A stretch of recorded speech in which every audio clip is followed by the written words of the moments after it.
ಕೆಲವೊಂದು ವಿಚಾರಗಳ ಬಗ್ಗೆ ಇವತ್ತು ತಮ್ಮನ್ನು ಉದ್ದೇಶಿಸಿ ಮಾತನಾಡಬೇಕು, ಬಹುಶಃ ಜನರಿಗೆ ಈ ವಿಚಾರಗಳನ್ನು ಮುಟ್ಟಿಸಬೇಕು ಎನ್ನುವ ಒಂದು ದೃಷ್ಟಿಯಿಂದ ನಾನು ಕರೆದಿದ್ದೇನೆ. ಪ್ರಪ್ರಥಮವಾಗಿ ನಮ್ಮ ಜಿಲ್ಲೆಯ ಬಿಜೆಪಿ ಪಕ್ಷದ ಶಾಸಕರುಗಳು ಅಲ್ಲಲ್ಲಿ ಪತ್ರಿಕಾ ಹೇಳಿಕೆಗಳನ್ನು ಕೊಡ್ತಾ ಇದ್ದಾರೆ. ಈ ಜಿಲ್ಲೆಯಲ್ಲಿ ಶಾಂತಿ ಸಮೃದ್ಧಿ ಆಗಲು ಶ್ರಮಿಸುತ್ತಿರುವಂತಹ ಇಲ್ಲಿಯ ಕಮಿಷನರ್ ಹಾಗೆ ನಮ್ಮ ಎಸ್ಪಿ ಅವರನ್ನು ಎತ್ತಂಗಡಿ ಮಾಡಲಿಕ್ಕೆ ಆಡಳಿತ ಪಕ್ಷದವರೇ ಹಿಂದಿನಿಂದ ಕೆಲಸ ಮಾಡ್ತಿದ್ದಾರೆ ಅನ್ನೋ ಮಾತನ್ನು ಹೇಳ್ತಾ ಇದ್ದಾರೆ.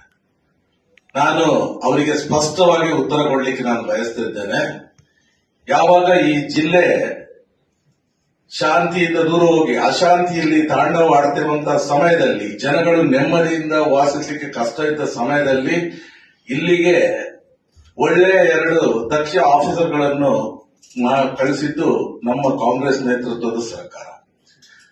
ಅದರ ನಂತರ ಈ ಜಿಲ್ಲೆಯಲ್ಲಿ ಇವತ್ತು ತಾವು ನೋಡ್ತಾ ಇದ್ದೀರಿ, ಕಳೆದ 7-8 ತಿಂಗಳಿಂದ ನೀವು ಗಮನಿಸ್ತಾ ಬಂದ್ರೆ ಇಲ್ಲಿ ಯಾವುದೇ ರೀತಿಯ ಅಹಿತಕರ ಘಟನೆಗಳಿಗೆ ಇಲ್ಲಿ ಅವಕಾಶಗಳಿಲ್ಲ.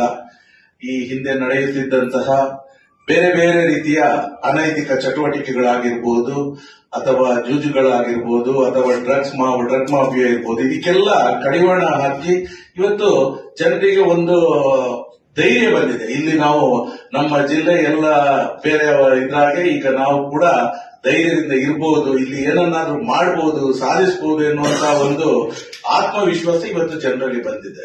ವಿಶೇಷವಾಗಿ ಇವತ್ತು ನಾವು ಮಕ್ಕಳ ಪೋಷಕರಲ್ಲಿ, ವಿದ್ಯಾರ್ಥಿಗಳ ಪೋಷಕರಲ್ಲಿ ಅವರಿಗೆ ಒಂದು ತರದ ಭಯದ ವಾತಾವರಣ ಇತ್ತು. ಶಾಲೆಗೆ ಕಳಿಸಿದ್ದ ಇವತ್ತು ಶಾಲಾ ಕಾಲೇಜುಗಳಲ್ಲಿ ಈ ಡ್ರಗ್ಸ್ ನ ದಂಧೆ ಯಾವ ರೀತಿಯಲ್ಲಿತ್ತು, ಬಹುಶಃ ಇದಕ್ಕೆ ಬಹಳಷ್ಟು 90% ಕಡಿವಾಣಗಳು ಬಿದ್ದದ್ದು ಕೂಡ ಅಷ್ಟೇ ಸತ್ಯ. ಇವತ್ತು ಅವರು ನೆಮ್ಮದಿಯಿಂದ ಇದ್ದಾರೆ. ಒಂದು ಕಡೆಯಿಂದ ಇನ್ವೆಸ್ಟರ್ಸ್ ಕೂಡ ಇಲ್ಲಿಗೆ ಆಕರ್ಷಿತರಾಗಿದ್ದಾರೆ.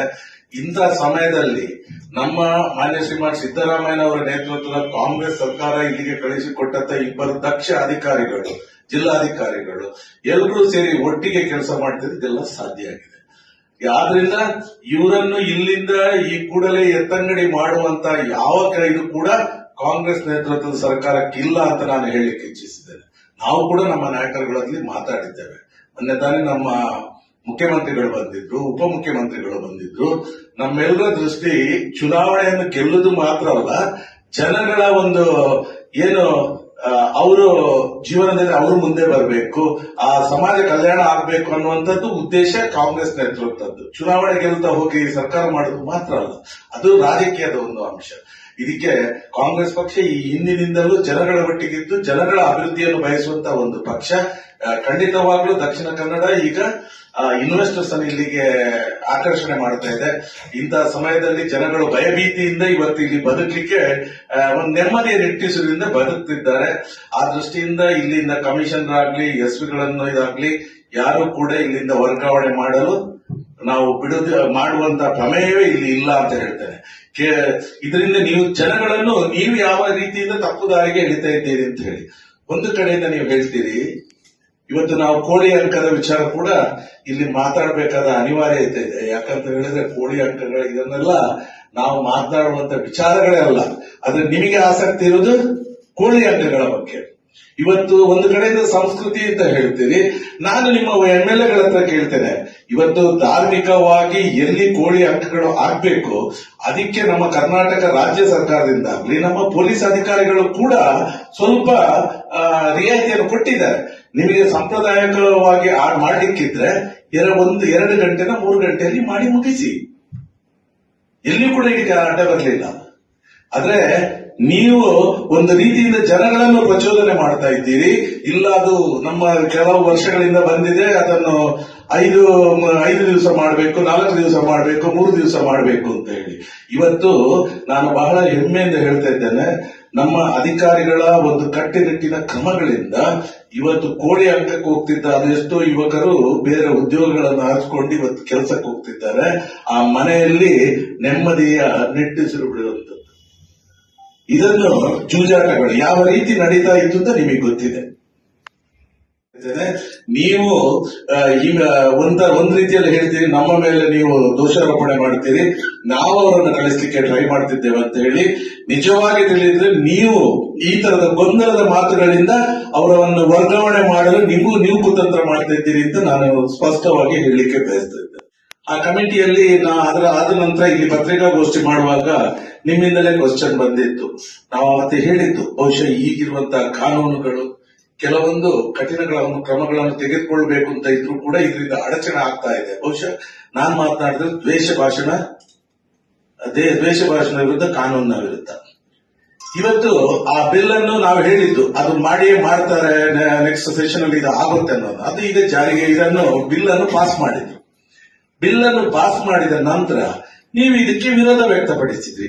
ಯಾಕಪ್ಪ ನಿಮಗೆ ಭಯ? ನೀವಾಗಾದ್ರೆ ನೀವು ದ್ವೇಷ ಭಾಷಣೆ ಮಾಡೋದಂತ ನೀವು ಒಪ್ಕೊಳ್ತಾ ಇದ್ದೀರಾ? ನಿಮಗೆ ವಿರೋಧ ಪಕ್ಷದವರಿಗೆ ಮಾತ್ರನಾ ಇದು ಅನ್ವಯಿಸುದು? ಒಂದು ಬಿಲ್ ಪಾಸ್ ಆದಾಗ ಅದು ಎಲ್ರಿಗೂ ಅನ್ವಯಿಸುತ್ತೆ. ನೀವು ದ್ವೇಷ ಭಾಷೆ ನೀವು ಯಾಕೆ ಮಾಡ್ಲಿಕ್ಕೆ ಹೋಗ್ಬೇಕು? ನಿಮ್ಗೆ ಯಾಕೆ ಇದ್ರ ಭಯ? ಅಲ್ಲಿ ನಾಳೆ ಏನಾದ್ರು ಕೇಸ್ ಬಿದ್ದರೆ ನಿಮ್ಮ ಮೇಲೆ ಬೀಳುದಿಲ್ಲ. ದ್ವೇಷ ಭಾಷಣ ಯಾರು ಮಾಡ್ತಾರೆ, ಪ್ರಚೋದನಕಾರಿ ಭಾಷಣಗಳು ಯಾರು ಮಾಡ್ತಾರೆ, ಅವ್ರ ಮೇಲೆ ಬೀಳುವಂತದ್ದು. ಹಾಗಂತ ಹೇಳಿದ್ರೆ ನೀವೀಗ ಇದಕ್ಕೆ ವಿರೋಧ ವ್ಯಕ್ತಪಡಿಸುವುದರಿಂದ ನೀವು ಇದನ್ನು ಮಾಡ್ತಾ ಇದ್ದೀರಿ ಅಂತ ಹೇಳಿ ನೀವು ಒಪ್ಕೊಳ್ತಾ ಇದ್ದೀರಾ?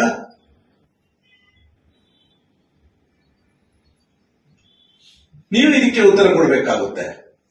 ಇದರ ವಿರುದ್ಧ ಹೋರಾಟ ಅಂತ ಹೇಳಿ ನಿಮ್ಮನ್ನು ಒಂದು ವಿಚಾರದಲ್ಲಿ ನಾನು ಖಂಡಿತವಾಗ್ಲೂ ಇವತ್ತು ಅಭಿನಂದಿಸ್ತೇನೆ. ನನಗೆ ಬಹಳ ಸಂತೋಷ ಆಯಿತು. ಬಹಳ ದಿನಗಳ ನಂತರ ಮೊನ್ನೆ ದಿವಸ ನಮ್ಮ ಕರ್ನಾಟಕ ರಾಜ್ಯ ಸರ್ಕಾರ ಹಾಗೆ ರಾಜ್ಯ ಸರ್ಕಾರದ ವಿಶೇಷವಾಗಿ ಪ್ರವಾಸೋದ್ಯಮ ಇಲಾಖೆಯಿಂದ ಒಂದು ಕರಾವಳಿ ಜಿಲ್ಲೆಗಳ ಅಭಿವೃದ್ಧಿ ಇದರಲ್ಲಿ ಒಂದು ಕಾನ್ಕ್ಲೇವ್ ಅನ್ನು ಇಲ್ಲಿ ನಡೆಸಿದ್ರು. ಬಹುಶಃ ಇದು ಒಂದು ಒಳ್ಳೆಯ ಒಂದು ಕಾರ್ಯಕ್ರಮವಾಗಿತ್ತು. ನಮ್ಮ ಕರಾವಳಿ ಜಿಲ್ಲೆಗಳ ಎಲ್ಲಾ ಸಂಸದರುಗಳು, ಎಲ್ಲಾ ಶಾಸಕರುಗಳು ಪಕ್ಷಭೇದವನ್ನು ಮರೆತು ನೀವು ಬಂದಿದ್ದೀರಿ. ಇದು ಸ್ವಾಗತಾರ್ಹ, ಅಭಿನಂದನೀಯ. ನಿಮ್ಮನ್ನು ಖಂಡಿತವಾಗ್ಲೂ ಈ ವಿಚಾರದಲ್ಲಿ ನಾನು ಅಭಿನಂದಿಸ್ತೇನೆ. ಜಿಲ್ಲೆಯ ಅಭಿವೃದ್ಧಿ ವಿಚಾರಗಳು ಬಂದಾಗ ನಿಮ್ಮ ಪಕ್ಷಭೇದಗಳನ್ನು ಬಿಡಿ, ಈ ರೀತಿ ಭಾಗವಹಿಸಿ, ನಿಮ್ಮ ಸೂಕ್ತ ಸಲಹೆ ಸೂಚನೆಗಳೇನು ಇದೆ ಅದನ್ನು ಕೊಡಿ. ಇದು ರಾಜಕಾರಣಿಗಳು ಮಾಡಬೇಕಾಗಿರುವಂತದ್ದು. ಇದನ್ನು ನಾವು ಸ್ವಾಗತಿಸ್ತೇವೆ. ಅದು ಬಿಟ್ಟು ನೀವು ಸುಮ್ಮನೆ ಜನಗಳ ನಡುವೆ ಇಲ್ಲ ಸಲ್ಲದ ವಿಚಾರಗಳನ್ನು ಇಟ್ಕೊಂಡು ಚಿಲ್ಲರ ರಾಜಕೀಯ ಮಾಡ್ತಿರುವಂತದ್ದು, ಕೇವಲ ಅಧಿಕಾರಕ್ಕೆ ಬರ್ಲಿಕ್ಕೆ ಮಾತ್ರ. ಅಧಿಕಾರ ಇರುತ್ತೆ ಹೋಗುತ್ತೆ, ನಾವು ಚುನಾವಣೆ ಗೆಲ್ತೇವೆ ಸೋಲ್ತೇವೆ, ಆದ್ರೆ ನಾನು ಗೆಲ್ಲೇಬೇಕು ಅಂತ ಹೇಳಿ ಈ ತರದ ಏನು ಸಮಾಜ ಬಾಹಿರ ಕೃತ್ಯಗಳಿಗೆ ಪ್ರಚೋದನೆ ಮಾಡುವಂತದ್ದು, ಜನರನ್ನು ತಪ್ಪು ದಾರಿಯಲ್ಲಿ ಎಳೆದುಕೊಂಡು ಹೋಗುವಂತ ಇಂಥ ಕೆಲಸಗಳನ್ನು ಮಾಡ್ಲಿಕ್ಕೆ ಹೋಗ್ಬೇಡಿ. ಇವತ್ತು ಎಲ್ರು ಬಂದವರು ಹೇಳಿದ್ರು, ಮೊನ್ನೆ ನಾವು ಕಾರ್ಯಕ್ರಮದಲ್ಲಿ ನೋಡಿದ್ದು, ದಕ್ಷಿಣ ಕನ್ನಡ ಜಿಲ್ಲೆ ಅಂತ ಬುದ್ಧಿವಂತರ ಜಿಲ್ಲೆ, ಅದೆಷ್ಟೋ ಬ್ಯಾಂಕ್ಗಳು ಇಲ್ಲಿ ಸ್ಥಾಪನೆ ಆಗಿರುವಂತದ್ದು, ಆರಂಭ ಮಾಡಿರುವಂತದ್ದು ಜಿಲ್ಲೆ, ಎಲ್ಲಾ ರೀತಿಯ ಸಂಪನ್ಮೂಲಗಳು ನಮ್ಮ ಹತ್ರ ಇದೆ. ಆದ್ರೆ ಅದರ ಪ್ರಯೋಜನ ಪಡೆಯಲಿಕ್ಕೆ ನಿಮ್ಮಿಂದ ಆಗ್ತಾ ಇಲ್ಲ ಅಂತ ಬೇರೆ ಬಂದ ನಮ್ಮ ಮಂತ್ರಿಗಳೆಲ್ಲ ಹೇಳ್ತಾರೆ. ಇದಕ್ಕೆ ಯಾರು ಕಾರಣ? ಆದ್ರಿಂದ ದಯವಿಟ್ಟು ನಾನು ಎಲ್ಲ ಪಕ್ಷದವರನ್ನು, ಇವತ್ತು ನಮ್ಮ ಬೇರೆ ಸಮಸ್ಯೆಗಳು ಕೂಡ ಇದ್ದಾಗ ಇವತ್ತು MLAಗಳಾದವರು ಹೇಳ್ತಾ ಇದ್ದಾರೆ, ಒಂದು ಕಾರ್ಯಕ್ರಮ ಬಂದ ತಕ್ಷಣ ನಾವು ಅಗವ ಸರ್ಕಾರ ಎಂಕ್ಲು ದಾಲಮಲ್ ಪರ್ಯಾಪು ಜಾಗಗಳು ಎಂಕ್ಲೆಂಟ್ ದಾಲಮಲ್ ಪರ್ಯಾಪು ನಿಗುಲ್ ದಾಯ ಉಪ್ಪು ನಿಗುಲ್ ರಿಸೈನ್ ಕೊಟ್ಟು ಮಣಿ ಬಂದಿಲ್ಲ ಕೂಡ ಚುನಾವಣೆ ಆವಡೆ ಯಾವ ಮೇಲೆ ಗುಬ್ಬೆ ಕೊಡಿಸಿ ಬಿಡುವಂತದ್ದು.